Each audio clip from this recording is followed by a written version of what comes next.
Hello everyone, in this video I am going to discuss one flow meter, the Venturi meter, and we'll have an example after.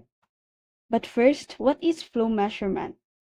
Flow measurement, it involves determining the amount of fluid moving through a system. This can be done using various types of flow meters like orifice, Venturi meter, and Weir's, and each of them has their own method of measuring flow.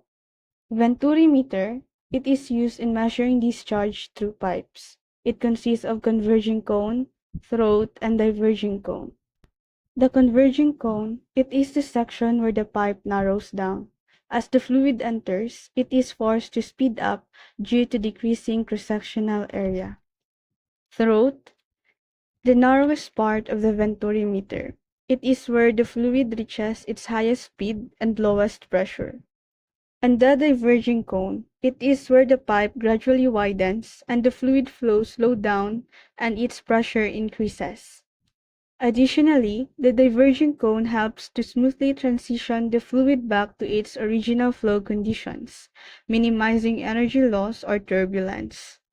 For example, in this problem, we are going to determine the discharge neglecting head loss, or the theoretical discharge, and the discharge if the head loss from the inlet to the throat is 300 millimeters of water, or the actual discharge.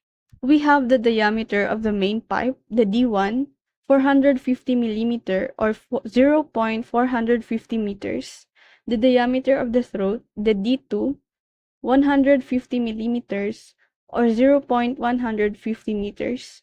We also have the deflection of the mercury in the differential manometer, which is 375 millimeters or 0.375 meters. The specific gravity of mercury, that is 13.6 relative to water, and the head loss of the actual discharge, 300 millimeters of water or 0.300 meters. Solving. For letter A, we're going to use the energy equation between 1 and 2 neglecting head loss. And that is E1 is equals to E2. Expanding, we have P1 over rho G plus V1 squared over 2G plus Z1 is equals to P2 over rho G plus V2 squared over 2G plus Z2. However, the problem involves flow rate and diameter of the pipe, so instead of using the velocity head equation, V2 over 2G, we're going to use 8Q squared over pi squared times the acceleration due to gravity times the diameter raised to the power of 4. It is derived from the continuity equation and Bernoulli equation. Rearranging the equations for the pressure head difference between 2 points, we have this, and plugging in the values, we have our first equation.